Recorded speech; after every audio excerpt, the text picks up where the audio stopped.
yeah, so the main thing for me is clarity when doing a mix. Clarity. Like I said, when I did these albums in the last, there's like three or four albums I've done. 3 or 4 albums I've done in the last 4 years, where I got the finished copy home and I couldn't hear some of the stuff I had played on the recording because either it was compressed so much and gated so much that it would take out notes.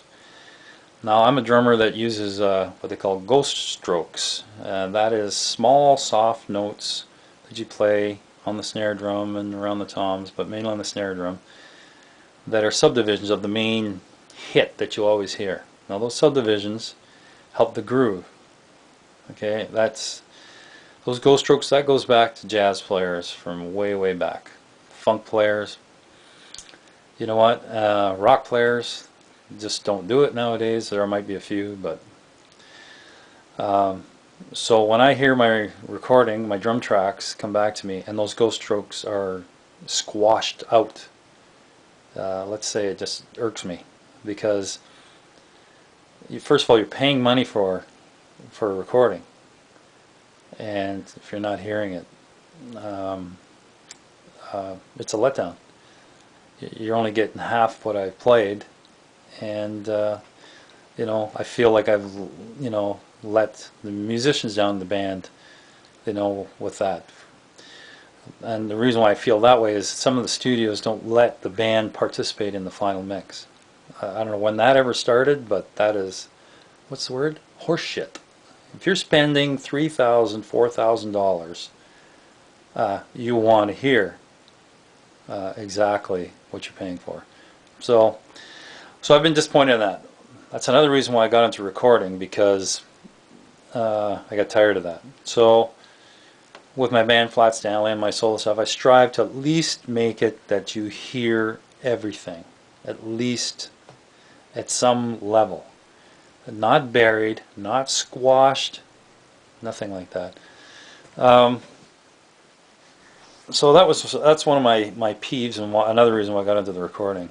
So it was hard for me to get hired on in these bands and go into the recording studio when I know, in my own opinion, I could at least have a clearer product. It may not be as punchy because this over-compressed, hit you in the face sound is so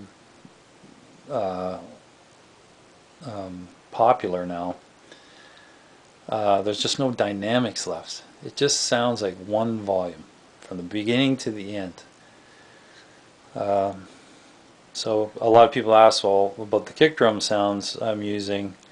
I'm just basically, if it's, I don't want it compressed. I don't want it sounding like that compressed, thuddy machine gun sound that I hear so many bands use.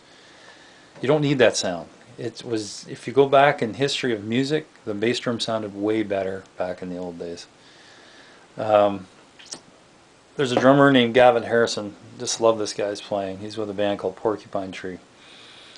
And one thing cool about Gavin Harrison is you can go on the forum Drummer World, and you can actually throw questions at him and he will answer them. He's always on this forum. He's been on it for years. I actually met him through a MySpace site years ago, and just started throwing things back and forth. And he basically has, he records with this band Porcupine Tree, fabulous drum sound, and it's not overproduced, but he records on the same board that's right behind me, exactly the same board. And if I can achieve that kind of drum sound, I'd be more than happy. And he told me all his gear, and you and I can afford it, no problem, for a couple of grand and maybe a little more than that, and lots of work. I mean, to get that sound, If he can do it, we can all do it. Anyways, he was so cool. He gave me all the lowdowns of what he used, and when he said this Mackie board, I said, wow, I see these Mackie boards all the time for sale on eBay. And he likes the preamps in it for what he does. And everybody says they suck. Well, you know what? They were their #1 selling board for years. Geddy Lee used one on his solo album. I think it was called My Favorite Headache. He used that board too for part of the recording, if not all. There's a picture of him sitting behind the board online somewhere. So anyways, when people ask me, like posting this video about all this gear and stuff, I says you can get by with the minimal stuff. Like the Mackie board's a great starting tool. I used a 16 PLZ board for years, and I still use it in my live show with my bands. I mean, you don't need much more around town for that. We're not going on world tours. So the 16 VLZ board Mackie, you can pick them up for $400 to $600 used online. Perfect for anybody just wanting to start out. Computer-wise, I'm running Sonar. I'm running the software Sonar by Cakewalk. The computer, it's a pretty chunky computer. And the only reason why I got the bigger computer was because I want to be able to record 24 tracks at one time. But it's running 64-bit, which allows you to run huge amounts of memory. I'm running 2 SATA drives, hard drives. One is the main recording, the other SATA drive is for backup. Plus, I also burn backups to DVD. Because DVD hold a lot of material. The software plugins, basically not a lot. I use more software plugins for keyboards. I run a keyboard MIDI system where the keyboards are MIDI'd into the actual computer, and you open it up into the Sonar software. And I have what they call soft synth programs. So basically the keyboard, I'm not using any sounds in it at all. I'm using soft synth sounds. Basically every company puts out soft synths. I always loved that Hammond organ sound from Deep Purple. Native Instruments is a company that used to make that software, fantastic organ sound. They don't make it anymore, but you can still find it out there. It's still compatible with Windows 7. It's just how you install it. I've used it for years. You can install that software on an old computer with a half-decent sound card, run your keyboard and just have that small computer there and just run a line out if you want to do the analog thing. I've done that and it works totally fine. Or you can run it MIDI into the computer. And somebody asked me about that, and I'm going to show you if I can find it. If I drop it on the floor. This is just a little MIDI module by Cakewalk. It's the UM2G USB MIDI interface. It is absolutely simple. You just plug it in and it works. So my controller keyboard is an older PV DPM4. PV used to make actually great keyboards at one time. If you ever watched Sting back when he did the album 10 Sumner's Tales, the keyboard player in there was using PV. Fantastic.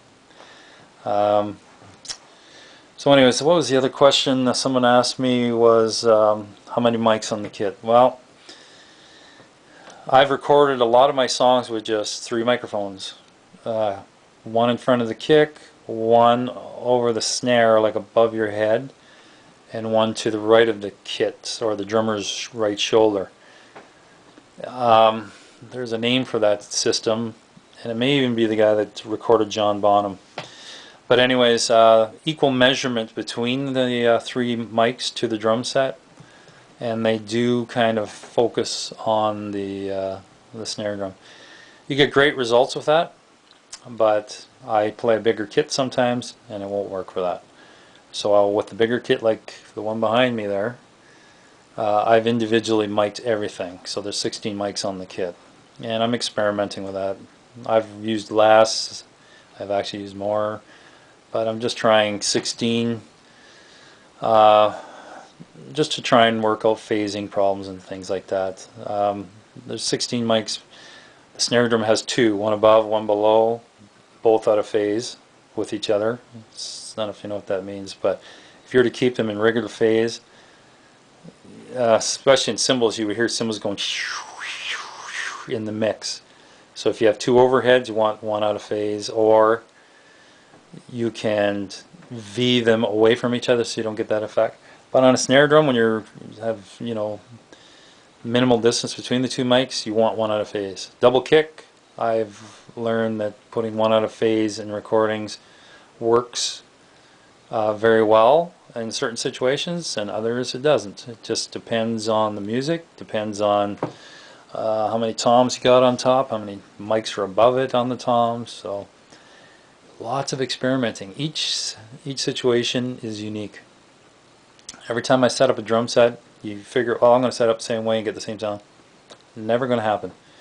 In this basement alone, I've been here 33 years. The humidity can change it.